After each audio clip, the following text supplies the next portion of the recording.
Numa tarde de setembro, em Pine Ridge, Oregon, uma menina de 5 anos, de coração partido, correu para a floresta com o seu Golden Retriever depois de ouvir os pais a discutir sobre o divórcio, para nunca mais ser vista.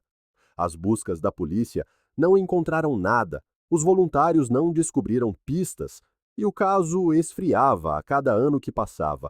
Mas então, 5 anos depois, uma equipa de madeireiros a limpar a floresta atinge algo enterrado sob o solo, desencadeando uma cadeia de eventos que exporia um pesadelo para além da imaginação mais sombria de qualquer um e revelaria um mal escondido à vista de todos. As janelas da cozinha tremeram quando Tom Dwyer bateu com o punho na bancada. Não podemos continuar a fingir que está tudo bem, cara. O banco ligou outra vez hoje. Cara estava junto ao lava-loiça, com os nós dos dedos brancos de tanto apertar a borda. E então, o que queres que eu faça? Que tire dinheiro da cartola? Talvez se não tivesses deixado o teu emprego sem primeiro falares comigo? Não te atrevas! A sua voz cortou o ar. Não te atrevas a culpar-me por querer ficar em casa com a nossa filha.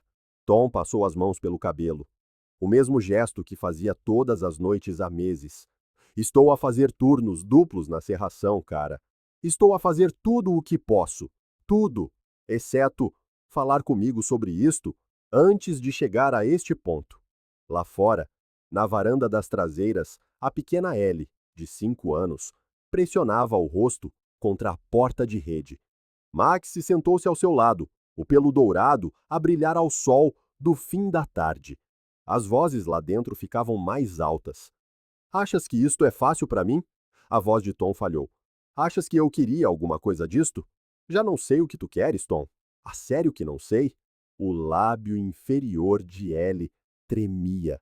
Já tinha ouvido estas discussões antes, mas nunca tão altas, nunca com palavras que soavam tão definitivas. Max deu-lhe um toque na mão, com o nariz úmido. Talvez devêssemos encarar a realidade, disse Tom. Talvez nós simplesmente não. Não o quê? Não devíamos estar juntos? É isso que estás a dizer? O som de algo a partir-se ecoou pela casa. Ellie recuou da porta, o coração a martelar. Quando as vozes dos pais recomeçaram, mais agudas e cruéis do que antes, ela correu. Os seus pés descalços bateram nos degraus de madeira e depois na relva. Max saltou atrás dela, a cauda a abanar apesar da tensão. A linha das árvores atrás da propriedade chamava por ela, escura e acolhedora.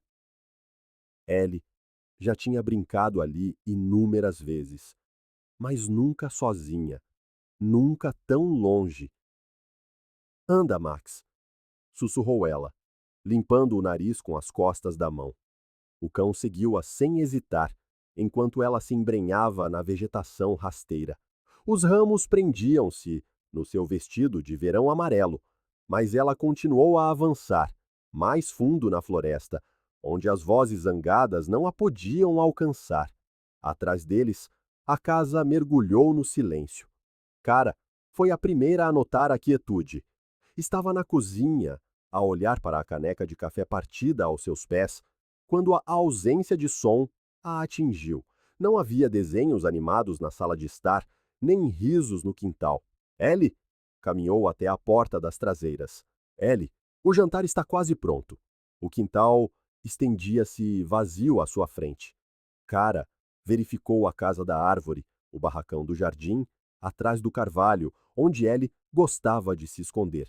Tom! A sua voz carregava uma nova urgência. Ele apareceu na ombreira da porta, a raiva substituída pela preocupação. O que se passa? Onde está a Ellie? Chamaram o nome dela por toda a propriedade. Tom verificou o jardim da frente, enquanto Cara procurava na casa, divisão por divisão, na cave, no sótão, debaixo de todas as camas. Os sapatos dela ainda estão à porta, disse Tom quando se encontraram de novo na cozinha. E o Max também desapareceu. O sol estava mais baixo agora, pintando o céu de laranja. Ellie nunca tinha vagueado antes. muito menos tão perto da hora do jantar. Ela deve ter nos ouvido a discutir, disse Cara, a voz fraca. Tom pegou numa lanterna da gaveta de ferramentas. Vamos encontrá-la. Provavelmente está apenas escondida aqui perto. Mas à medida que a escuridão caía sobre Pine Ridge, os seus chamamentos ecoavam sem resposta. Por entre as árvores. Pela manhã, a propriedade dos Dwyer fervilhava de voluntários. O subchefe Rick Morrison organizou equipas de busca, enquanto Cara se sentava à mesa da cozinha, a agarrar uma chávena de café fria. Não tinha dormido. Temos 40 voluntários, disse Morrison a Tom. A polícia estadual vai enviar uma unidade canina. As perguntas surgiam em catadupa. Quando viram a Ellie pela última vez, o que é que ela vestia? Tinha algum esconderijo favorito? Cara respondia mecanicamente, a mente a reviver a discussão, perguntando-se se a última memória que Ellie teria deles seriam aquelas palavras horríveis. As equipas de busca e salvamento vasculharam a floresta durante 3 dias. Encontraram uma fita de cabelo perto de Willow Creek, mas não era da Ellie. Uma pegada junto à antiga estrada madeireira não levou a lado nenhum. Os cães perderam o rasto após 50 metros. As crianças não desaparecem simplesmente, disse Morrison no quarto dia, mas o seu tom sugeria que estava a tentar convencer-se a si mesmo tanto quanto a eles. A foto da escola de Ellie apareceu no noticiário da noite. Um sorriso desdentado transmitido por todo o Oregon. Choveram pistas, avistamentos em bombas de gasolina, a 3 condados de distância, uma rapariga parecida com ela vista num parque de diversões em Washington. Nenhuma deu em nada. Passadas 2 semanas, as equipas de busca diminuíram. Passado 1 mês, apenas Cara e Tom continuavam as suas caminhadas diárias pela floresta, chamando o nome de Ellie até as vozes lhes falharem. O processo do caso tornou-se mais fino. Nenhuma prova de rapto, nenhum pedido de resgate, nenhum corpo. Ellie Dwyer tinha simplesmente entrado nas árvores e desaparecido. 5 anos depois, os papéis do divórcio estavam assinados sobre a mesa da cozinha de Cara, ao lado de uma chávena de café fria e de uma torrada intocada. Tom tinha saído de casa há 6 meses, mas só hoje tinham oficializado a separação. A casa parecia oca sem ele, embora o casamento deles já fosse um fantasma, muito antes de ele fazer as malas. Tens a certeza disto? Tom estava na ombreira da porta, com os papéis do advogado debaixo do braço. Cara acenou com a cabeça sem levantar o olhar. Ambos sabemos que acabamos há anos. Eles tinham tentado. Deus sabe que tentaram. Terapia de casal, aconselhamento de luto, até uma escapadela de fim de semana à costa que durou exatamente 1 dia. Mas a ausência de Ellie erguia-se entre eles como um muro que nenhum conseguia escalar. Todas as conversas voltavam àquela tarde de setembro, a discussão que fez a filha deles fugir. Passo por cá no domingo para ver as caleiras, disse Tom. Não precisas. Eu quero. Depois de ele sair, Cara percorreu as divisões que ainda continham vestígios da sua filha. O quarto de Ellie permanecia intocado, os seus animais de peluche arrumados na cama, exatamente como ela os tinha deixado. A tabela de crescimento na ombreira da porta da cozinha parava num metro. Ela teria 10 anos agora, provavelmente alta o suficiente para chegar ao armário de cima, onde Cara escondia as bolachas boas. O telefone tocou às 14h17. Senhora Dwyer, daqui é o subchefe Morrison, da busca e salvamento do condado. Encontramos algo. A caneca de café de Cara caiu ao chão, estilhaçando-se contra os azulejos. Ela está... Não, mas acho que é melhor que venha ver por si mesma. O local da exploração madeireira fervilhava de atividade quando Cara chegou. Fita policial demarcava uma área perto do antigo trilho de Alder Creek, a 8 quilômetros da sua casa. O subchefe Morrison, agora mais grisalho e com as divisas de sargento, encontrou-a no perímetro. A equipa de madeireiros atingiu algo com o equipamento por volta do meio-dia, explicou ele, guiando-a em direção a uma pequena tenda. Assim que vimos a coleira, ligamos-lhe. Debaixo da lona, um técnico forense fotografava o local da escavação. Os restos mortais do cão estavam parcialmente expostos, pequenos ossos espalhados entre as raízes e o musgo. Uma coleira vermelha, desbotada e manchada, circundava o que tinha sido o pescoço de Max. Os joelhos de Cara cederam. Morrison segurou-lhes o braço. É ele, sussurrou ela. É o Max. A placa de identificação de latão da coleira, esverdeada pelo tempo, ainda tinha as letras gravadas, Max. Abaixo, o antigo número de telefone de Cara. Isto terá de ser processado como prova, disse o técnico, ensacando cuidadosamente a coleira. Parece haver sangue no couro, embora esteja degradado. Depois de 5 anos? Perguntou Morrison. O couro preserva os fluidos melhor do que se pensa, especialmente enterrado desta forma. Cara olhou para a pequena cova. Por que é que não o encontramos antes? Procuramos em todo o lado. Morrison consultou as suas notas de 1998. Esta área estava fora da nossa grelha de busca inicial. Concentramo-nos mais perto da casa. Pensamos que uma criança de 5 anos não conseguiria chegar tão longe. Mas ela conseguiu. Parece que sim. A equipa forense trabalhou metodicamente, fotografando cada osso, peneirando a terra. Não encontraram mais nada. Nenhuma roupa, nenhum objeto pessoal, nenhum vestígio de Ellie. Apenas Max, sozinho na terra. O que acontece agora? Perguntou Cara. Morrison fechou o seu bloco de notas. Agora, reabrimos o caso. O edifício da Polícia Estadual do Oregon, em Salem, fervilhava de atividade matinal, quando a detetive Marabel reviu o processo do Wire. Aos 38 anos, trabalhava em casos de pessoas desaparecidas há 12, tempo suficiente para saber que casos arquivados raramente aqueciam sem novas provas. A coleira de Max representava exatamente isso. A investigação original foi minuciosa para um departamento local, disse Bell ao seu supervisor, o tenente Reis, enquanto espalhava as fotos da cena do crime pela sua secretária. Mas trataram-no como um caso de criança perdida, não como um rapto. Reis estudou as fotografias do local da escavação. Qual é a tua interpretação? Alguém enterrou aquele cão deliberadamente a 8 quilômetros da casa, num local que a busca original não abrangeu. Bell abriu o relatório forense. A análise preliminar diz que o enterro foi intencional, mas apressado. Cova rasa, parcialmente coberta com detritos. E o sangue? É aí que a coisa se torna interessante. Bell abriu os resultados do laboratório no seu computador. A mancha na coleira mostra 2 tipos de sangue. Sangue canino, o que seria de esperar, e sangue humano, tipo o negativo. O tipo de sangue da rapariga, verificamos. Os registros médicos da Ellie indicam AB positivo. Bell destacou a secção relevante. Este sangue pertence a outra pessoa. Reis recostou-se na cadeira. Adulto? A análise de ADN confirma. Homem adulto, caucasiano. Sem correspondência no CODIS.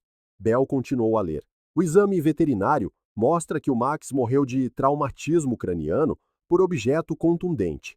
Múltiplos impactos, sugerindo uma luta. Então o cão estava a proteger a rapariga. Essa é a minha teoria de trabalho. Alguém tentou levar a Ellie. O Max reagiu e foi morto por isso. O agressor enterrou-o e levou-a. Reis estudou os FAPA da área de busca. Como é que 40 voluntários não viram este local? A distância, principalmente. A grelha original estendia-se por 3 quilômetros a partir da casa. Este local fica a 8 quilômetros, ligado por antigas estradas madeireiras que não estavam nos mapas deles. Bell traçou a rota com o dedo. Uma criança de 5 anos, assustada, poderia ter chegado até aqui, especialmente com a adrenalina. Ou alguém a transportou. Ou isso. Bell já tinha começado a construir um perfil durante a sua análise matinal.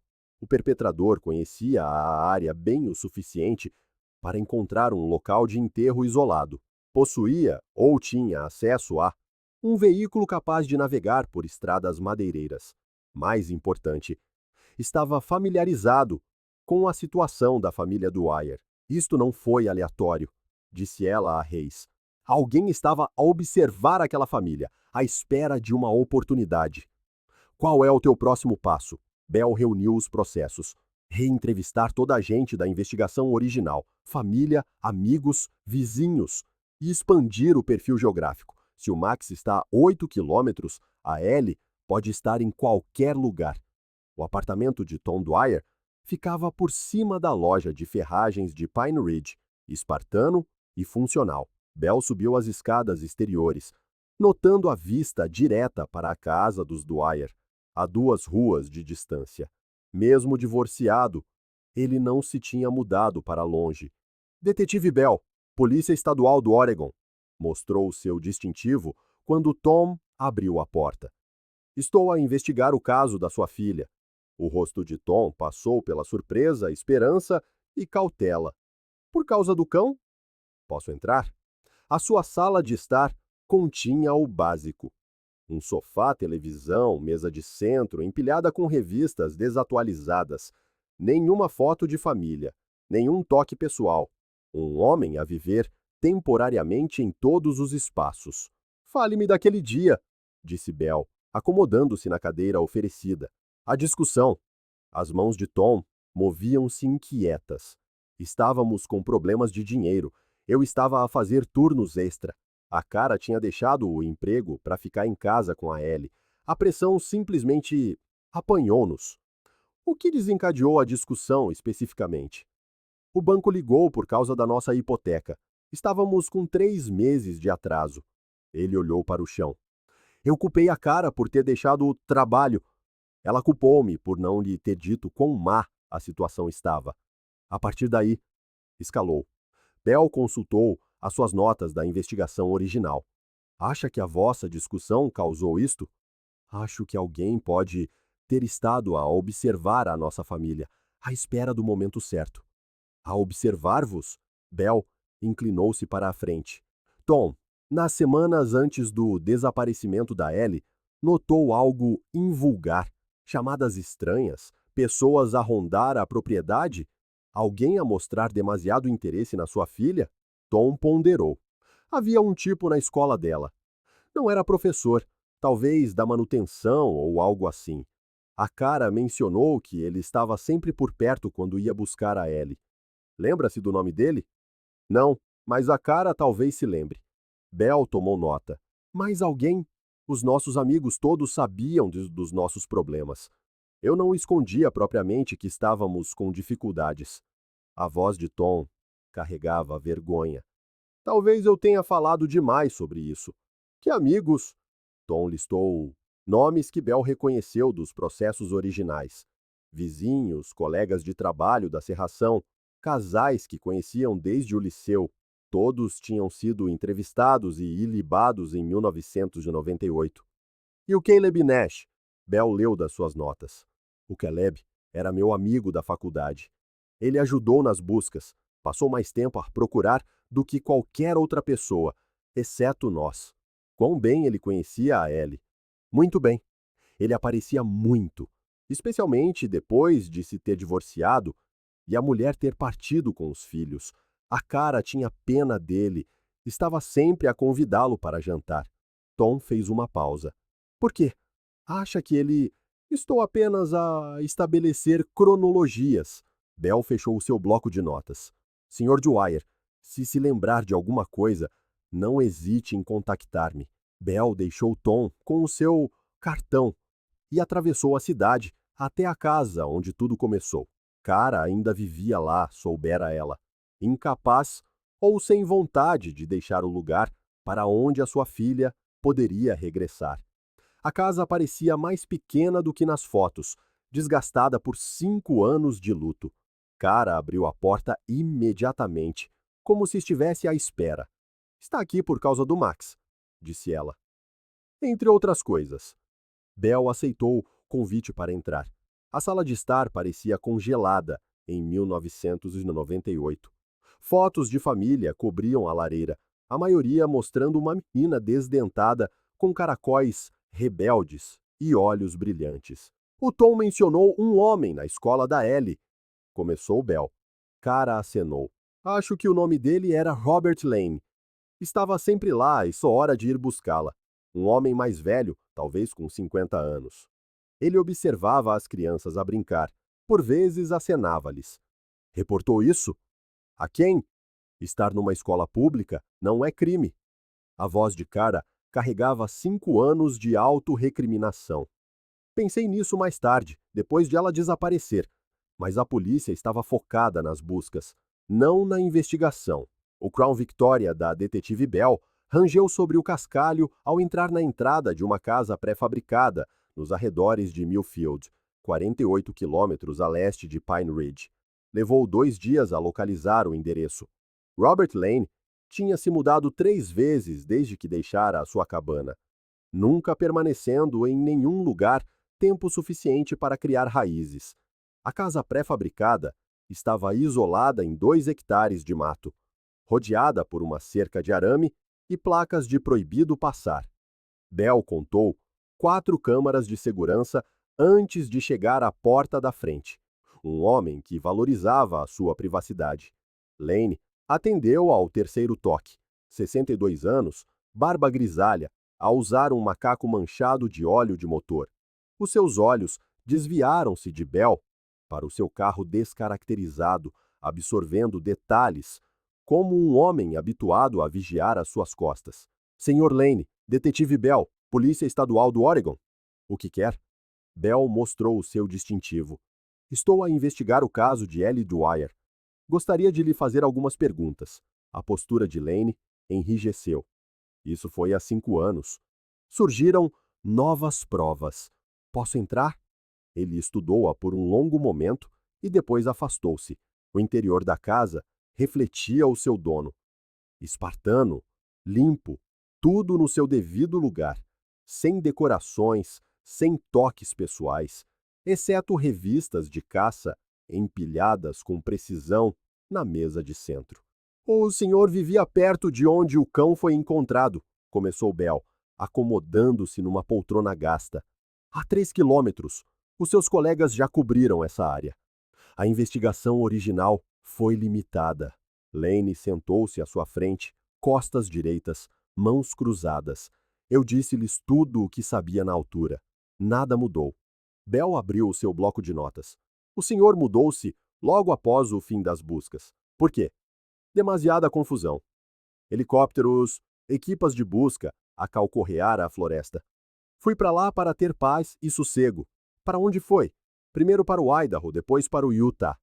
Mudei-me muito. As respostas de Lane eram curtas, ensaiadas. Bell tinha verificado os antecedentes de Lane antes da visita. Nenhum registro criminal, além de uma acusação de embriaguez e desordem de 1987. Divorciado, sem filhos, trabalhou na construção civil até uma lesão o forçara à reforma antecipada. No papel, parecia mais azarado do que suspeito. Alguma vez viu a rapariga Dwyer na floresta? Às vezes. Ela passeava pelos trilhos com aquele cão dela. Sozinha? Às vezes. Podia haver um homem. Não sei. A memória está um pouco turva. Bell levantou o olhar das suas notas. Este detalhe não constava dos relatórios originais. Consegue descrevê-lo? Na casa dos 30, talvez. Senhor Lane, estaria disposto a deixar-me revistar a sua antiga propriedade? Os seus olhos estreitaram-se. Para quê? Provas que possamos ter deixado passar. Lane ponderou. Tudo bem. Tudo bem. Não tenho nada a esconder. A viagem até a antiga propriedade de Lane demorou 20 minutos através de uma floresta cada vez mais densa. A cabana tinha sido demolida, restando apenas uma fundação de cimento coberta de ervas daninhas. Bell percorreu o perímetro, notando a vista clara para os trilhos onde Ellie tinha brincado. Mostre-me onde trabalhava, pediu ela a Lane. Ele levou-a a uma área limpa atrás da fundação. Tinha a minha oficina aqui. Reparava pequenos motores. Fazia biscates. Bell examinou o espaço, imaginando Lane a observar os trilhos por entre as árvores. As linhas de visão eram perfeitas. Ele poderia ter observado os caminhantes sem ser visto. Alguma vez abordou a rapariga ou o homem? Não era da minha conta. Bell continuou a procurar, à procura de algo que as equipas originais pudessem ter ignorado. Nas ruínas do que tinha sido um barracão de arrumos, encontrou uma caixa de cartão coberta por uma lona mofada. O que é isto? Lane não mostrou surpresa. Tralha velha. Esqueci-me que estava aí. Dentro da caixa, Bell descobriu roupas de criança, pequenas calças de ganga, t-shirts, um coelho de peluche gasto. O seu pulso acelerou. Senhor Lane, de quem são estas roupas? Da minha filha. Bell olhou para ele bruscamente. O senhor tem uma filha? Tinha. Agora é adulta. Vive na Califórnia. Costumava visitar nos verões. Trazia os filhos dela também, às vezes. Bell examinou as roupas com mais atenção. Os estilos pareciam consistentes com o final dos anos 80, antes de Ellie nascer. O coelho de peluche mostrava anos de uso, o pelo gasto e liso em alguns sítios. Vou ter de verificar isso, disse Bell, fotografando os itens. Ligue-lhe você mesma. Sarah Holloway. Mora em San Diego. Bell passou mais uma hora a vasculhar a propriedade, mas não encontrou mais nada de interesse. As roupas de criança, embora suspeitas, pareciam legítimas. A filha de Lane confirmou a história quando Bell lhe ligou naquela noite. Ela passara 2 semanas de cada verão na cabana do pai, de 1987 a 1992. O papai é esquisito, mas não é perigoso, disse Sarah Holloway ao telefone. Ele só gosta de estar sozinho, sempre gostou. De volta ao posto da Polícia Estadual, Bell reviu as suas notas da entrevista com Lane. O homem estivera perto o suficiente para observar os movimentos de Ellie, afastara-se em circunstâncias suspeitas e possuía um armazém que poderia ter ocultado provas. A superfície parecia um suspeito viável, mas quanto mais fundo Bell investigava, menos as peças se encaixavam. Os registros militares de Lane mostravam uma dispensa com honra após 8 anos de serviço. O seu historial de emprego refletia trabalho estável até ao acidente na construção. A sua ex-mulher, contactada por telefone, descreveu-o como distante, mas nunca violento. O mais importante era que o seu álibi não batia certo. Lane estivera nas urgências no dia em que Ellie desapareceu, a ser tratado a um cálculo renal que o hospitalizara por 2 dias. Os registros médicos confirmavam. Beco sem saída? Perguntou o tenente Reis quando Bell o informou. Completamente sem saída. Lane é inocente. Naquela noite, de volta à casa dos Dwyer, Bell encontrou Cara na cozinha, a lavar pratos que não estavam sujos. 5 anos de luto tinham se instalado numa rotina, um movimento constante, para evitar ficar parada com os seus pensamentos. Investiguei o Robert Lane, disse Bell. Ele não é o nosso suspeito. Os ombros de Cara descaíram. Então, voltamos à estaca zero. Não vamos desistir, Cara. Vou chegar ao fundo disto, custe o que custar. Bell parou o carro em frente à escola primária, onde Ellie teria começado o 5º ano. O parque infantil estava vazio, os baloiços movendo-se ligeiramente ao vento de outono. Em algum lugar daquela cidade pacata, vivia um predador que roubara uma menina de 5 anos e enterrara o seu cão no bosque. A investigação estava apenas a começar. No dia seguinte, Cara empurrou o seu carrinho através das portas automáticas do mercado Pine Ridge, a mesma loja onde fazia compras há 15 anos. As luzes fluorescentes zumbiam por cima enquanto ela percorria os corredores familiares. A sua lista era curta: leite, pão, jantares congelados para uma pessoa. As compras tinham se tornado uma tarefa mecânica, preenchendo o tempo entre o trabalho na biblioteca e as horas vazias em casa. A fila da caixa movia-se lentamente. Apenas uma caixa estava aberta às 3 da tarde de uma quarta-feira, operada por Jenny Morrison, a sobrinha do xerife. Como está, Sra. Dwyer? Perguntou Jenny quando o cara chegou ao tapete rolante. Bem, obrigada. O homem à sua frente debatia-se com vários sacos de plástico, as suas compras espalhadas pela área de embalamento. Cara olhou para os seus artigos enquanto esperava. Caixas de água engarrafada, copos individuais de puré de maçã, shampoo infantil com personagens de desenhos animados na embalagem. Ele também comprara vitaminas, do tipo mastigável e de cores vivas, e várias caixas de barras de granola. A combinação pareceu-lhe estranha, um solteiro a comprar mantimentos para crianças. Quando o homem se virou para pegar nos seus sacos, a respiração de Cara ficou presa. Ela conhecia aquele perfil, aqueles ombros largos, a forma como ele favorecia o lado esquerdo ao levantar itens pesados. Caleb! Ele olhou para cima, e 5 anos desmoronaram-se entre eles. Caleb Nash estava a 1 metro de distância, exatamente como ela se lembrava, alto, magro, com cabelo escuro, agora com um toque de cinzento nas têmporas. A sua camisa de trabalho azul tinha o logótipo da Reparações Auto Nash, o negócio que herdara do pai. Cara! A sua voz transmitia surpresa genuína. Não sabia que ainda vivias por aqui, na mesma casa. Ela gesticulou em direção às compras dele. A tomar conta de crianças? Algo cintilou no seu rosto, demasiado rápido para identificar, desaparecendo antes que ela pudesse processar. Sobrinha e sobrinho de visita, de Seattle. Caleb estendeu a mão para o último saco, e a sua manga recuou, revelando uma cicatriz irregular ao longo do seu antebraço esquerdo.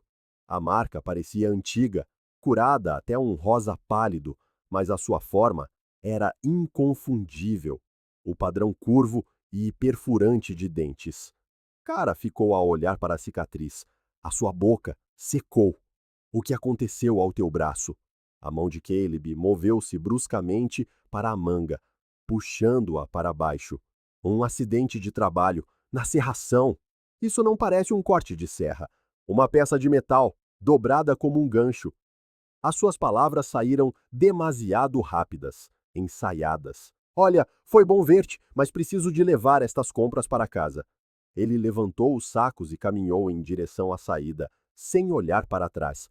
Quando as portas automáticas se fecharam atrás dele, Cara percebeu que estivera a suster a respiração. Está tudo bem? Perguntou Jenny. Parece pálida. Cara forçou-se a concentrar-se em pagar as suas compras.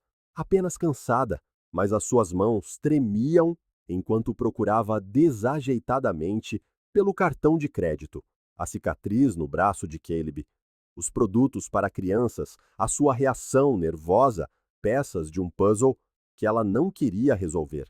Através da janela da frente da loja, ela viu Caleb a carregar as suas compras para uma carrinha picape azul escura, a mesma carrinha que fizera parte da busca por Ellie. A cicatriz da mordidela ardia na sua memória. Durante a busca, todos tinham perguntado sobre as marcas de identificação de Ellie, a pequena marca de nascença, em forma de morango no seu ombro, o dente da frente lascado por ter caído da bicicleta. Mas ninguém tinha perguntado sobre marcas distintivas nos suspeitos. Cara pegou no telemóvel e procurou o número da detetive Bell. Tinha-o guardado após a segunda entrevista, caso se lembrasse de mais alguma coisa daquele dia de setembro. Detetive Bell? É a Cara Dwyer. Preciso de a ver. Lembrou-se de alguma coisa? Encontrei um velho amigo hoje. Acho que algo não está bem. O silêncio estendeu-se na linha. Onde está? No estacionamento do mercado Pine Ridge. Fique onde está. Estou há 20 minutos. Cara esperou, revivendo cada interação que tivera com Caleb ao longo dos anos. Ele fora primeiro amigo de Tom, desde o liceu. Depois do casamento de Caleb se ter desfeito em 1997, ele tornara-se uma presença regular à mesa do jantar deles. Tom tinha pena dele e Cara aceitara a amizade, mesmo quando a atenção de Caleb a Ellie por vezes parecia excessiva. Tio Caleb chamava-lhe Ellie. Ele ensinara a atirar pedras ao riacho, mostrara-lhe como identificar diferentes cantos de pássaros, trazia-lhe pequenos presentes, uma pedra lisa da praia, uma flor prensada, coisas que encantavam uma criança de 5 anos. O carro descaracterizado de Belle parou ao lado do de Cara. A detetive saiu, vestindo o seu uniforme habitual, calças escuras, camisa branca de botões, distintivo preso ao cinto. A sua expressão era cuidadosamente neutra, mas Cara notou a tensão nos seus movimentos. Diga-me o que viu. Cara descreveu o encontro em detalhe. Os produtos para crianças, o nervosismo de Caleb, a cicatriz no antebraço. Belle tomou nota sem interromper. Tenha certeza de que era uma marca de mordidela? Eu sei o que vi. Em forma de crescente, profunda o suficiente para deixar danos permanentes. Belle consultou o seu caderno. Caleb Nash. Ele foi entrevistado na investigação original. Ajudou nas buscas, passou horas no bosque à procura dela. Ou a certificar-se de que ninguém encontrava o que ele escondera. As palavras pairaram entre elas como uma acusação que nenhuma queria verbalizar. Belle clicou na sua caneta, a pensar. Vou precisar de verificar a história dele, sobre a sobrinha e o sobrinho. Ele não tem sobrinha nem sobrinho. A irmã dele nunca teve filhos. Belle ergueu o olhar bruscamente. Tenha certeza? Absoluta. Fomos ao casamento da irmã dele em 1995. Ela mora em Portland, trabalha como enfermeira, sem filhos. Então, para quem é que ele está a comprar?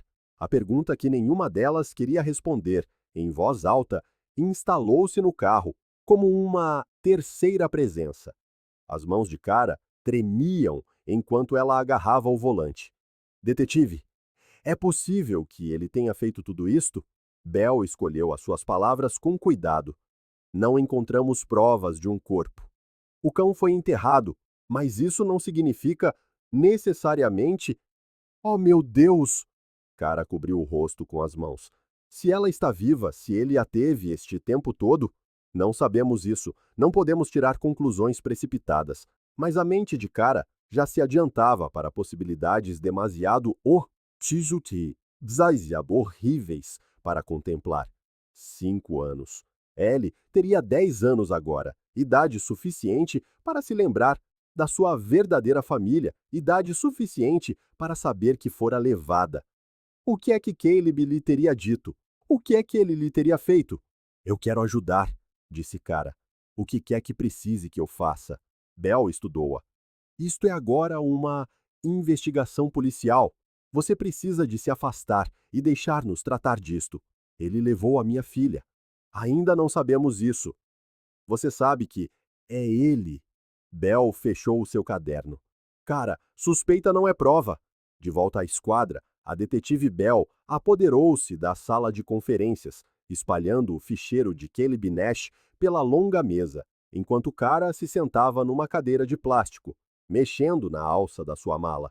Belle pegou no ficheiro do caso original e folheou as declarações das testemunhas.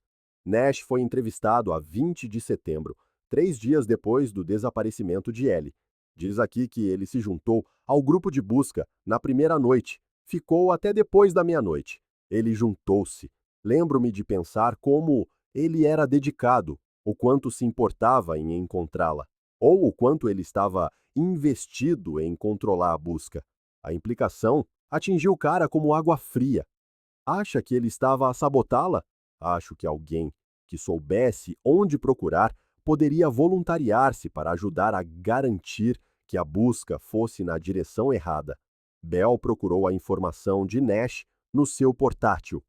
A morada atual mostrava uma casa alugada na Millfield Road, a cerca de 10 minutos da propriedade dos Dwyer. Historial de emprego na Reparações Auto Nash, da qual era proprietário desde 1996. Registro de condução limpo, sem antecedentes criminais. Os registros de propriedade mostram algo interessante, disse Bell, percorrendo os arquivos do condado. Nash é proprietário de 15 acres nos arredores da cidade, comprados em 1999, 2 anos depois do desaparecimento de Ellie. A compra foi a pronto, $43.000. Cara inclinou-se para a frente. De onde é que ele arranjaria tanto dinheiro? A oficina dele mal dava para as despesas. Boa pergunta. Bell fez outra anotação. A propriedade está registrada como terreno não urbanizado, sem estruturas. Mas isso não significa muito. Há muitas maneiras de construir sem licenças em áreas rurais. O telefone de Bell tocou. Ela atendeu ao segundo toque. Detetive Bell. Cara observou a expressão da detetive mudar enquanto ouvia o interlocutor. Quando? Perguntou Bell. Tenha certeza? Dê-me a morada exata. Não, não se aproxime da propriedade. Eu trato disso. Ela desligou e virou-se para Cara. Era do gabinete do avaliador do condado. Pedi-lhes para verificarem atividade recente na propriedade de Nash. Alguém tem estado a pagar por serviços públicos há anos. Bell fechou o portátil e juntou os seus ficheiros. Vou pedir vigilância sobre o Nash, ver se conseguimos estabelecer um padrão de movimento. E um mandado de busca? Com base em quê? Numa cicatriz e umas compras suspeitas? Precisamos de mais.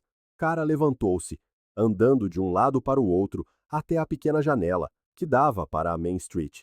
Então, ficamos à espera? Investigamos, com cuidado e legalmente. Enquanto a minha filha pode estar... Cara não conseguiu terminar a frase. Bell juntou-se a ela na janela. Senhora Dwyer, eu compreendo a sua urgência, mas se a Ellie está viva, se o Nash a tem mantido refém, então precipitarmos-nos poderia colocá-la em mais perigo. Como pode ser mais perigoso do que 5 anos em cativeiro? Porque neste momento, se a nossa teoria estiver correta, ela tem valor para ele. Ela está viva. Se ele se sentir encurralado, se pensar que nos estamos a aproximar, Cara afastou-se da janela. Tem razão. Deixe-me fazer o meu trabalho. Confie no processo. Mas enquanto Bell arrumava os seus ficheiros, Cara tomou uma decisão. Se a polícia precisava de mais provas, ela mesma as encontraria. Cara seguiu Bell até ao estacionamento, onde o ar de outono trazia o cheiro a fumo de lenha das fogueiras dos quintais. A cidade parecia pacífica à luz da tarde. Crianças a voltar da escola para casa, casais de idosos a cuidar dos seus jardins, os ritmos normais de uma comunidade intocada por segredos. Detetive! E se eu conseguisse aproximar-me dele?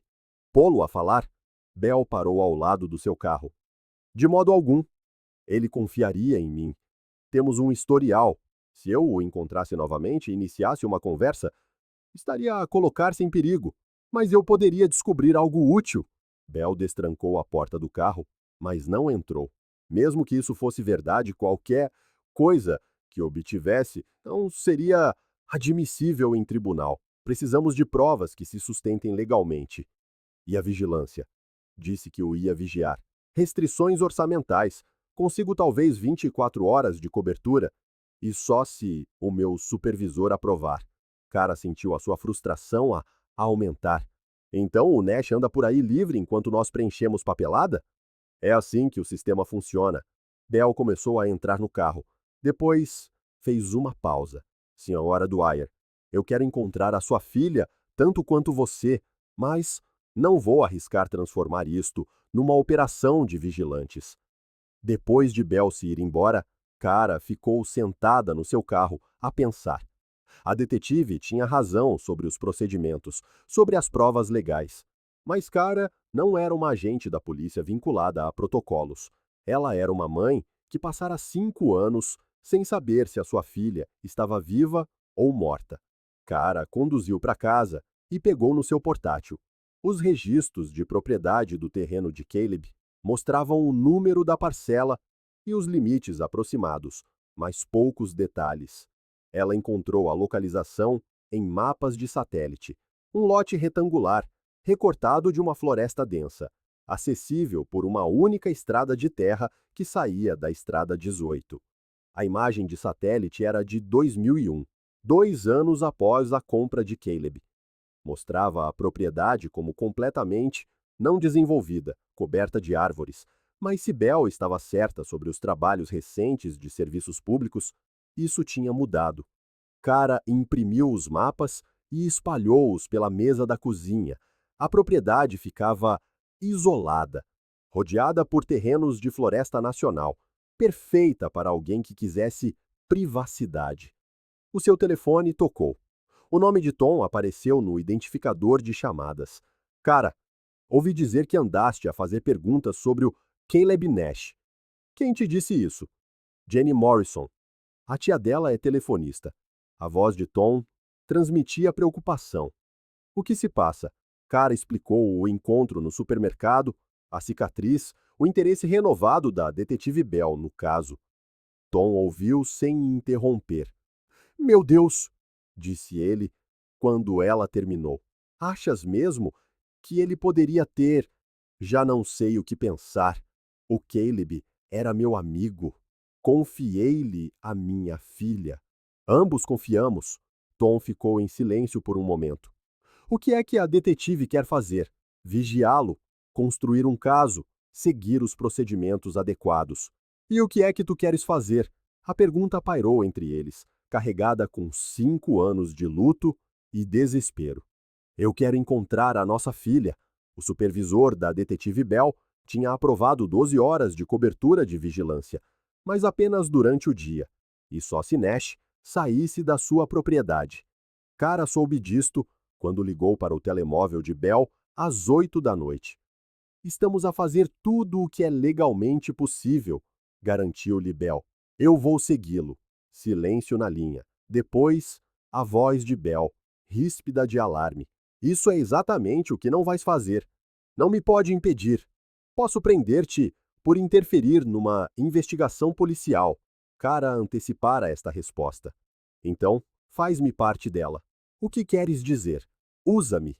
Sou a única pessoa em quem o Caleb poderia confiar o suficiente para baixar a guarda.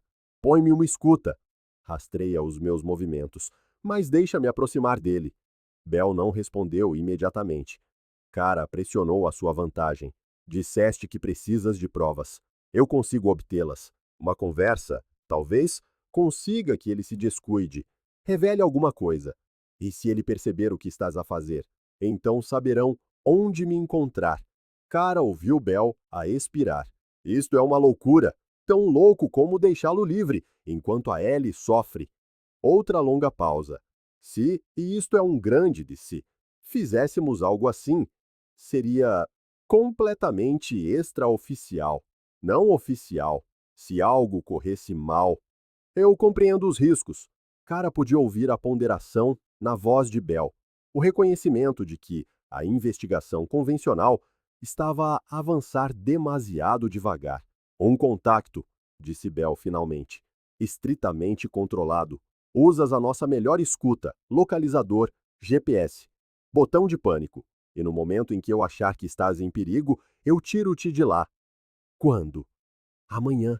Preciso desta noite para preparar o equipamento e os protocolos de apoio. Depois de desligar, Cara sentou-se na sua cozinha, os mapas ainda espalhados pela mesa. Dentro de 24 horas, ela poderia finalmente ter respostas sobre o destino de Ellie. Ou poderia juntar-se à sua filha no inferno, que Caleb Nash tivesse criado. De qualquer forma, a espera estaria a terminar. A detetive Bell chegou à casa de Cara às 6 da manhã, trazendo uma mala de equipamento preta, e com a expressão sombria de quem passara a noite a questionar o seu próprio julgamento. Cara abriu a porta antes que Bell pudesse bater, completamente vestida e alerta apesar da hora matinal. A ter dúvidas? Perguntou Bell, pousando a mala na mesa da cozinha. Não. Bell abriu a mala, revelando equipamento de gravação sofisticado. Isto é um transmissor digital do tamanho de um botão. Vamos colá-lo dentro da tua camisa, perto do colarinho. O microfone capta vozes a uma distância de 2 metros com clareza. Ela mostrou um pequeno dispositivo preto que parecia uma chave de carro. Localizador GPS com botão de pânico. Cola-o no teu bolso. Se pressionares este botão vermelho por 3 segundos, nós vamos a correr. Cara examinou o equipamento. Qual é o alcance? 8 quilômetros para o localizador, 5 para o áudio. Se fores além disso, perdemos o contacto. E depois? Depois vamos à tua procura. Bell mostrou a cara como ativar os dispositivos, como testar as ligações, como posicionar o seu corpo para uma gravação ótima. O transmissor parecia estranho contra a sua pele, um lembrete constante dos riscos que estava a correr. Onde é que vais estar? Perguntou Cara, enquanto Bell a ajudava a testar o equipamento. Perto o suficiente para responder rapidamente. Longe o suficiente para que o Nash não detete a vigilância. O rádio de Bell crepitou com conversas de outros agentes a posicionarem-se pela cidade. A operação envolvia 6 pessoas. Bell, 2 detetives da Polícia Estadual e 3 agentes locais, que monitorizariam os locais conhecidos de Nash. Lembra-te, disse Bell, isto é apenas recolha de informações. Não vais tentar salvar ninguém ou confrontar o Nash sobre o seu envolvimento. Vais apenas tentar recolher provas que possam apoiar um mandado de busca. Os primeiros 4 dias de vigilância não tinham resultado em nada. A rotina de Nash parecia ter mudado. Nenhuma visita ao supermercado, movimento mínimo da sua propriedade. Bell preocupava-se que a investigação anterior o tivesse assustado. Talvez ele saiba que estamos a vigiar, disse ela a Kara, durante uma pausa na observação. Ou talvez ele esteja apenas a abastecer-se com menos frequência. A manhã de quinta-feira trouxe chuva, complicando a visibilidade e tornando a vigilância mais desafiadora. Cara sentou-se no seu carro com o aquecimento ligado, observando os clientes a apressarem-se entre o estacionamento e a entrada da loja. Às 8h15, uma carrinha picape familiar entrou no estacionamento. Ele está aqui, sussurrou Cara para o microfone. Bell confirmou o contacto visual da sua posição do outro lado da rua. Lembra-te das regras. Mantenha a distância. Apenas observa. Caleb Nash saiu da sua carrinha e caminhou rapidamente em direção à entrada da loja. Usava as mesmas roupas de trabalho de antes. Jeans, camisa de flanela, casaco de lona. Nada parecia diferente no seu comportamento ou movimento. Cara observou-o desaparecer lá dentro. Depois, recostou-se para esperar. Nash precisaria de pelo menos 15 minutos para fazer as compras. Mais tempo se estivesse a comprar mantimentos a granel novamente. 22 minutos depois, ele saiu com 4 sacos de plástico e uma caixa de água engarrafada. Cara ligou o motor enquanto ele carregava tudo para a caixa da sua carrinha, cobrindo as compras com uma lona azul, apesar da chuva fraca. Ele está a sair, relatou Cara. Mantenha a distância, estou a segui-lo em paralelo na rua Elm. Nash saiu do estacionamento e dirigiu para leste, seguindo a mesma rota em direção à sua propriedade rural, que Cara se lembrava das aulas de geografia do liceu. Estas estradas levavam a áreas de exploração madeireira e acampamentos de caça, lugares onde alguém podia desaparecer por completo.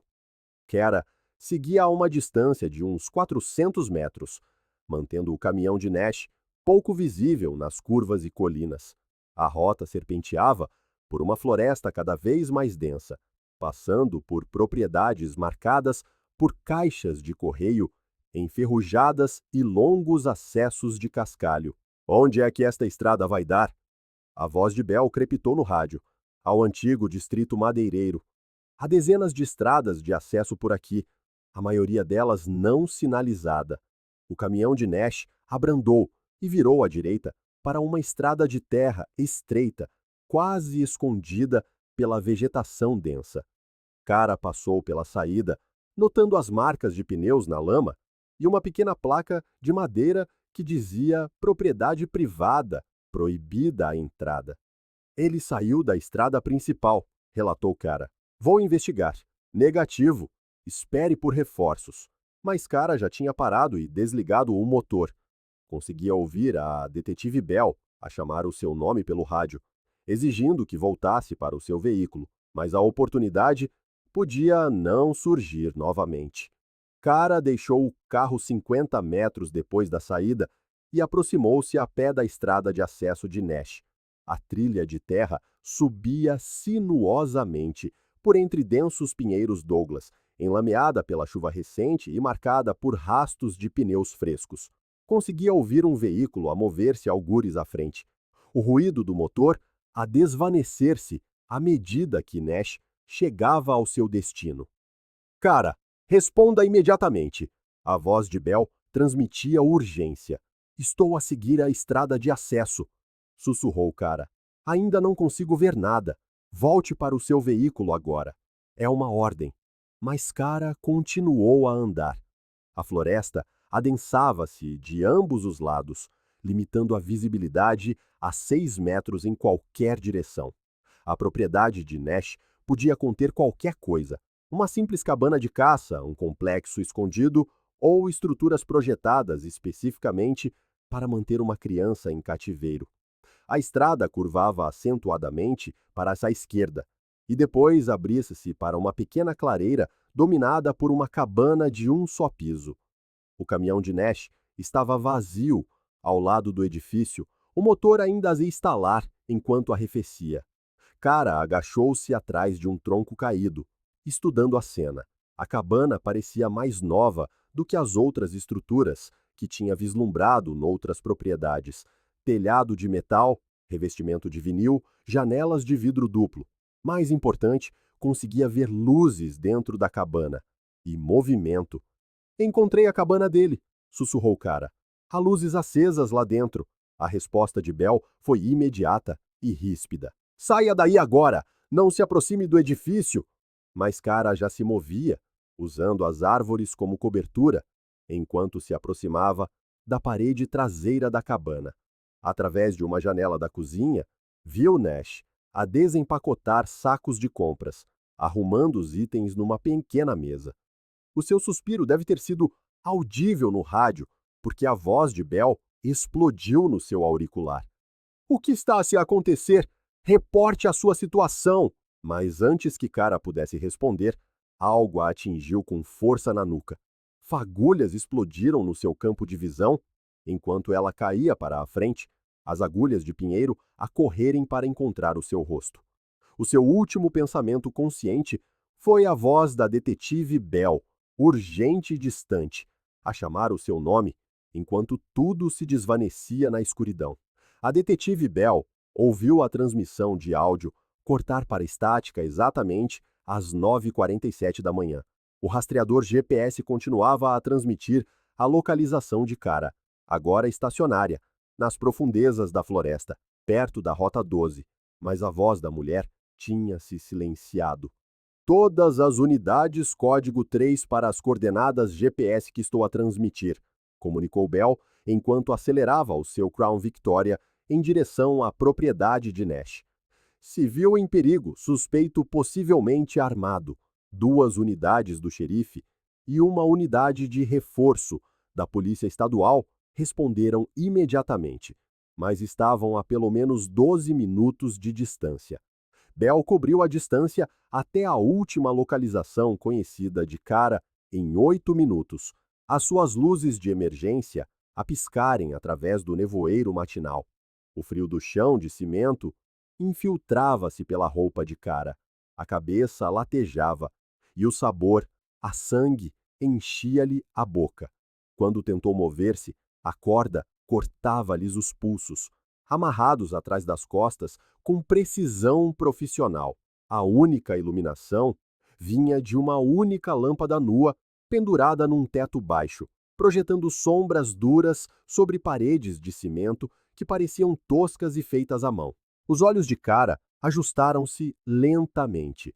O espaço era maior do que tinha percebido a princípio, talvez uns 4 metros quadrados, com paredes suficientemente espessas para abafar qualquer som do exterior. Um bunker.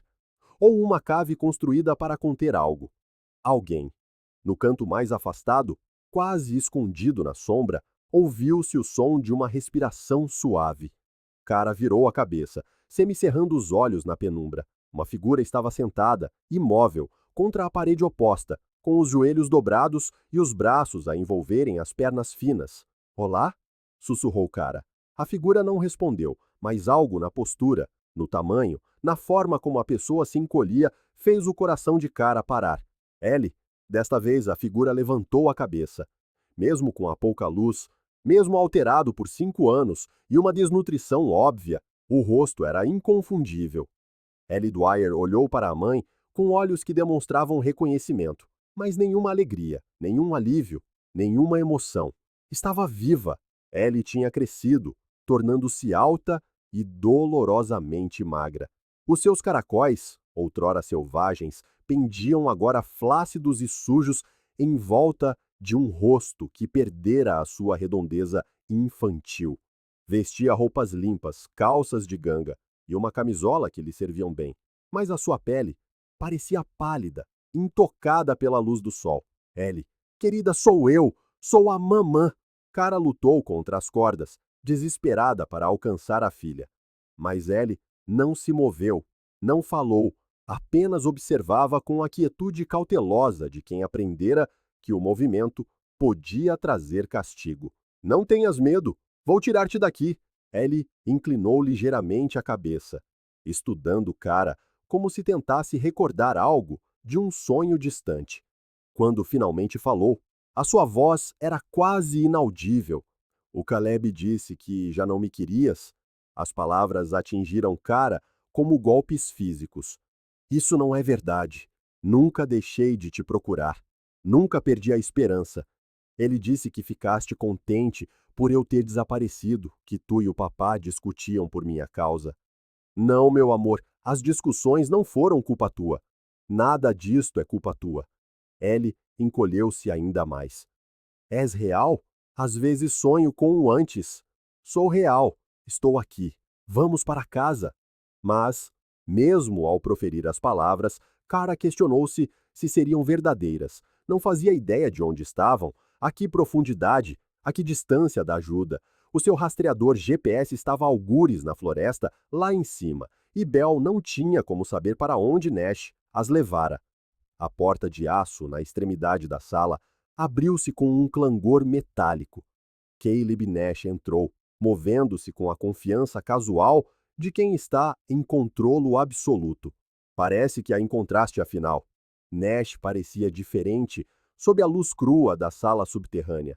A máscara amigável que usara em Pine Ridge desaparecera, substituída por algo mais frio, mais calculista. Trazia uma cadeira dobrável, que colocou perto da porta, antes de se sentar para as observar. 5 anos, disse ele, parecendo saborear as palavras. Durante 5 anos, mantive-a segura aqui embaixo. Cara forçou as cordas que lhe prendiam os pulsos. Segura?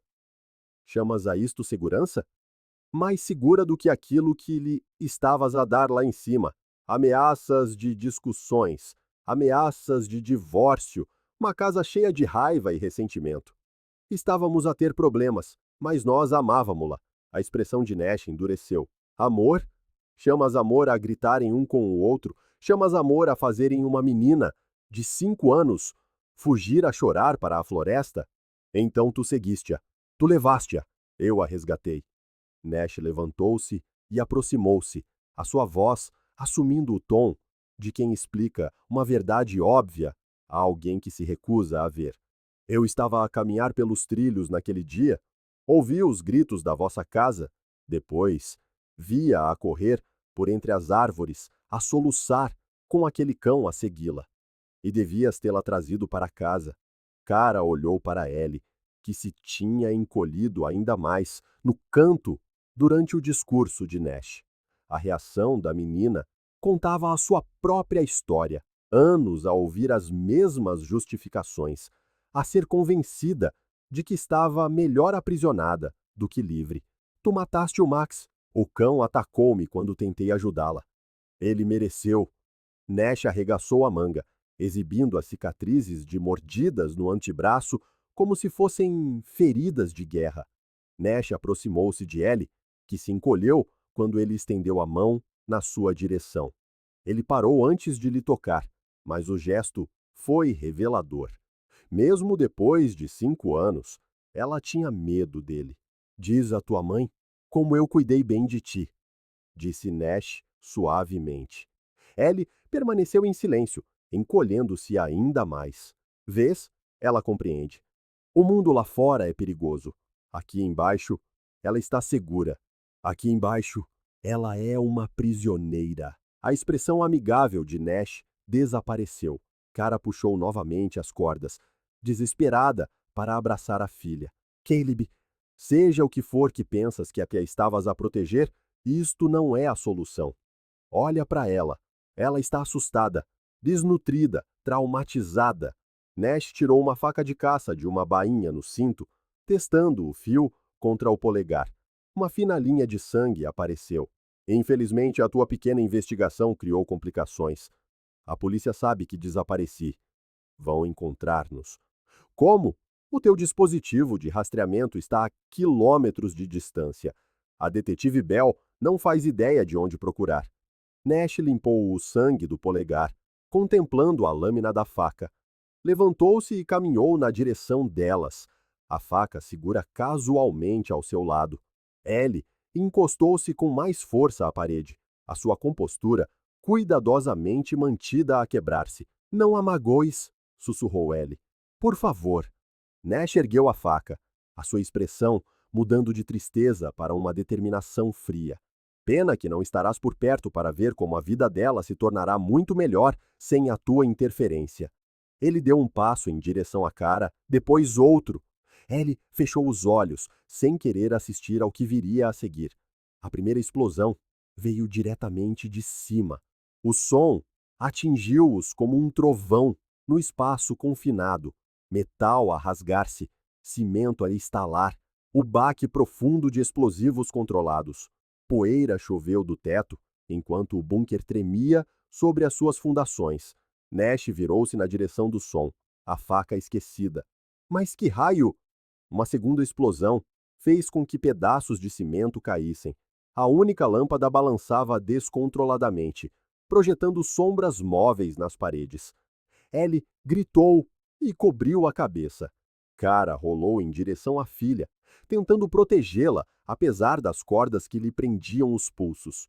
Fica aí embaixo! Gritou ela por cima do barulho. Nash moveu-se para a porta de aço, encostando o ouvido. As explosões tinham parado, substituídas por vozes a gritar e os passos pesados de pessoas a moverem-se com propósito. Polícia! Busca e salvamento! A voz estava abafada, mas audível, vindo de algum lugar acima do solo. O rosto de Nash ficou pálido ao perceber o que estava a acontecer. Eles encontraram-nos! Um novo som ecoou pelo bunker, o zumbido agudo de ferramentas de corte a perfurarem o metal. Alguém estava a forçar a entrada, a descer.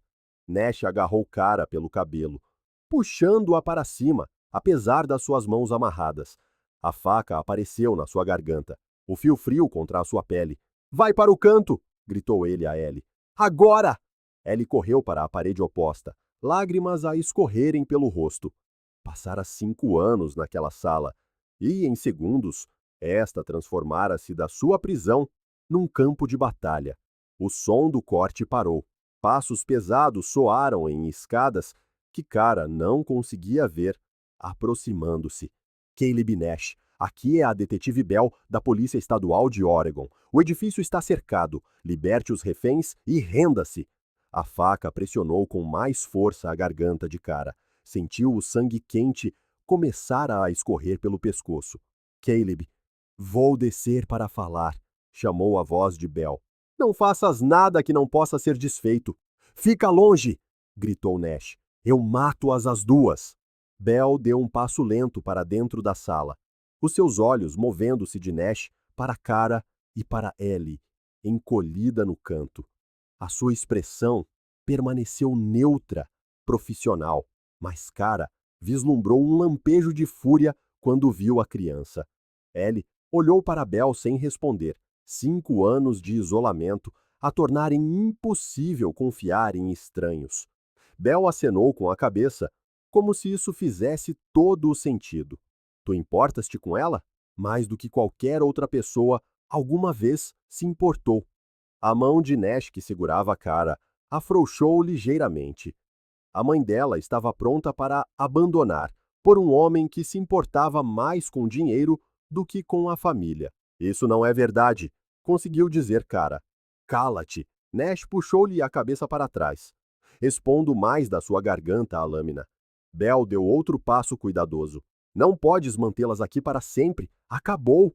A respiração de Nash tornou-se mais rápida, mais superficial. Gotas de suor formaram-se na sua testa, apesar do ar frio do bunker. Belle olhou diretamente para Ellie, que observava o confronto com olhos grandes e assustados. Ellie, queres ir para casa? Ellie olhou para Nash, depois para a mãe, a confusão e o medo a batalharem no seu rosto. Nash puxou Cara para mais perto, a faca firme na sua garganta. Cara podia sentir o coração dele a acelerar contra as suas costas. Ela não a merece, sussurrou Nash, a sua voz assumindo um tom desesperado. Nunca mereceu.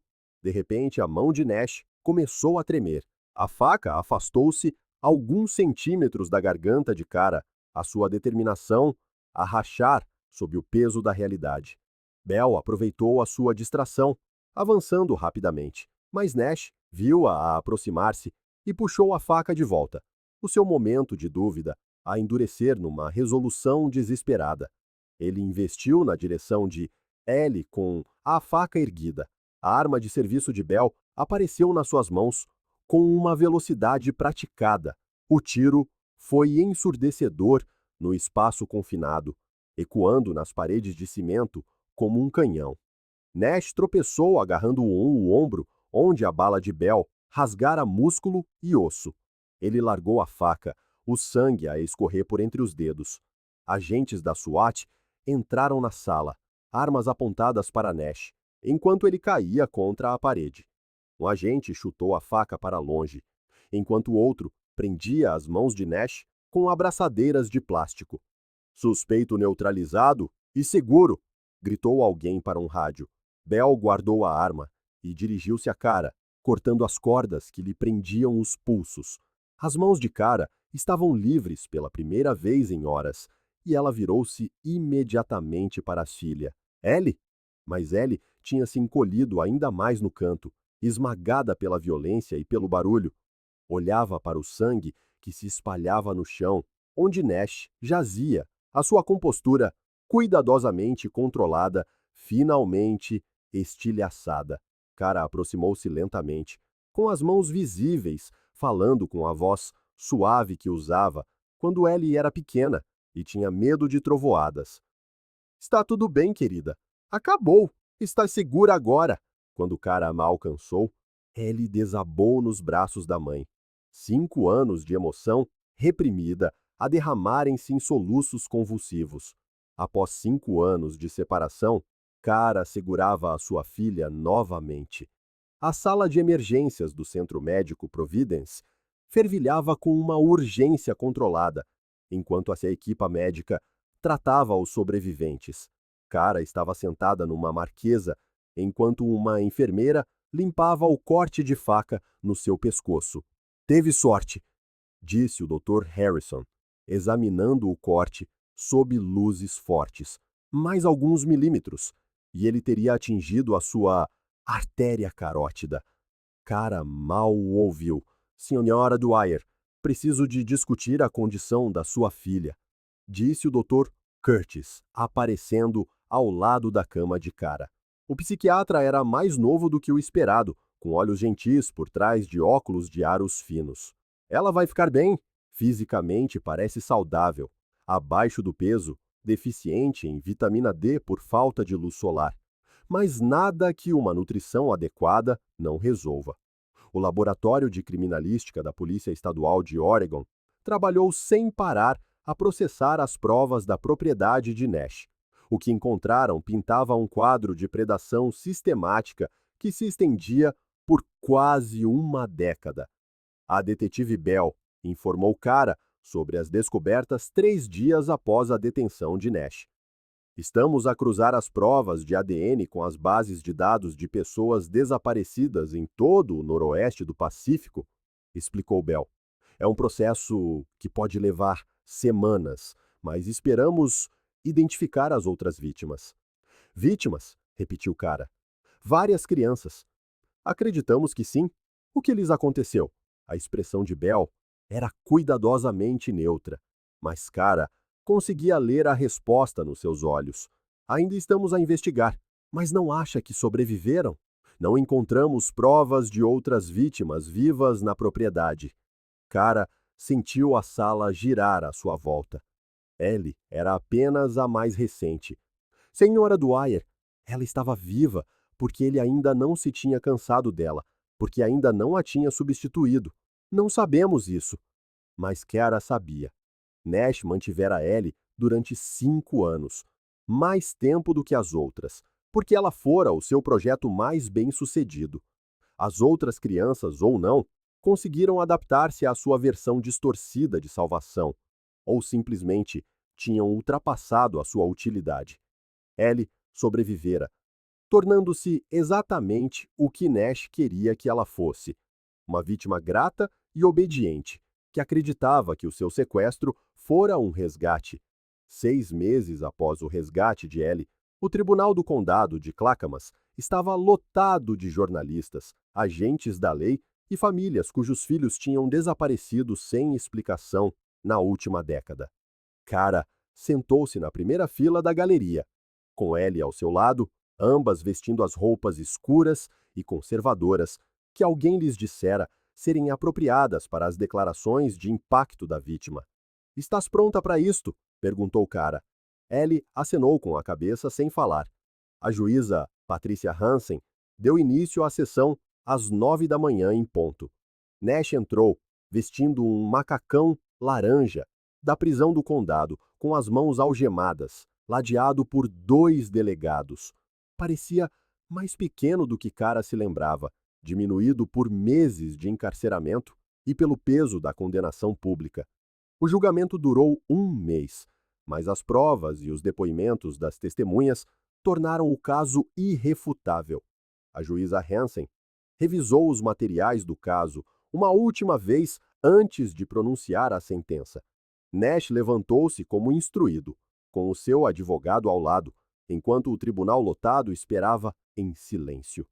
"Sr. Nash, em 35 anos neste tribunal, raramente encontrei crimes tão calculados, tão cruéis ou tão devastadores para múltiplas famílias como os seus. O senhor visou crianças nos seus momentos mais vulneráveis e usou a confiança delas para facilitar uma tortura psicológica que durou anos."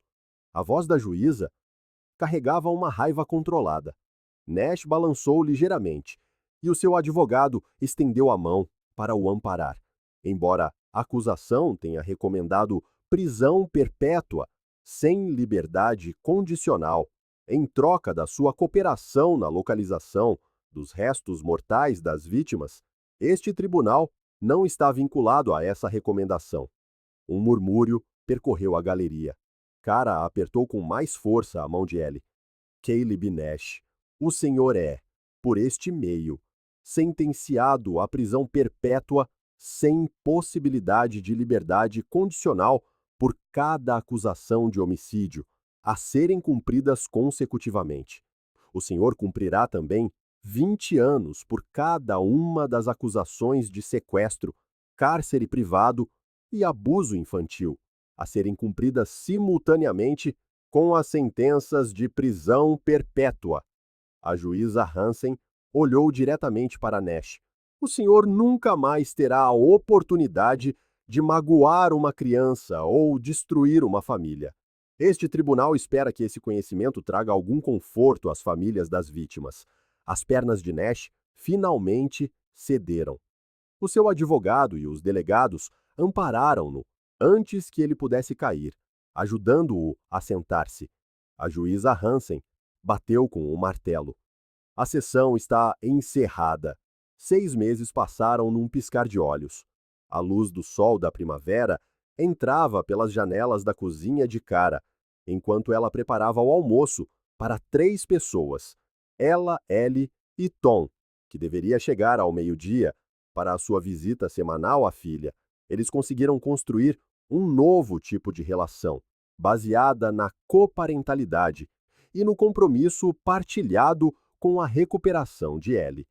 Ellie estava sentada à mesa da cozinha a fazer os trabalhos de casa, trabalhos normais da escola primária de Pine Ridge, onde se matriculou após 6 meses de tutoria intensiva para recuperar os anos letivos perdidos. A transição fora desafiadora, mas Ellie adaptara-se às rotinas da sala de aula com as mesmas capacidades de observação cuidadosa que a ajudaram a sobreviver ao cativeiro. Mãe, posso dormir em casa da Sarah na próxima sexta-feira? Qual Sarah? A Sarah Martinez, da minha turma. A Sarah é legal. E a mãe dela disse que posso te ligar se ficar com medo. Cara assentiu. Claro, querida. A caminhonete de Tom entrou na garagem exatamente ao meio-dia.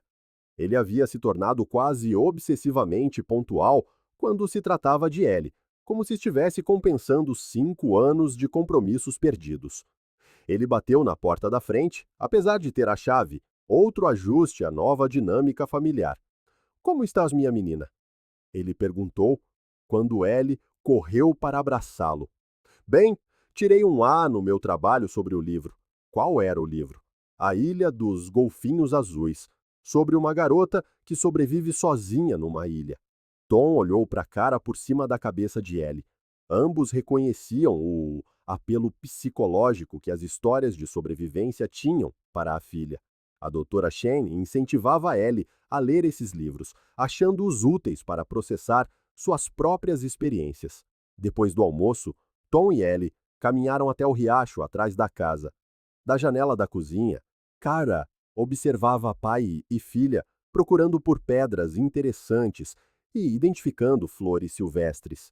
A culpa de Tom pelo sequestro de Ellie o levara a se tornar um pai mais atencioso do que jamais fora antes do desaparecimento dela. O relacionamento deles estava se reconstruindo lentamente sobre uma base de apreço arduamente conquistado pelo tempo juntos. Por volta das 2 da tarde, o carro descaracterizado da detetive Bell parou do lado de fora. Bell bateu e entrou quando o cara a chamou. Como ela está? Perguntou Bell, aceitando o café oferecido e se acomodando à mesa da cozinha. Melhor a cada dia. Os pesadelos estão menos frequentes. Ela está fazendo amigos na escola. E você? Cara ponderou a pergunta. Alguns dias são mais fáceis que outros. Às vezes ainda acordo esperando que ela tenha sumido de novo. Eu trouxe algo para você, disse Bell, tirando uma pequena caixa de joias do bolso do casaco.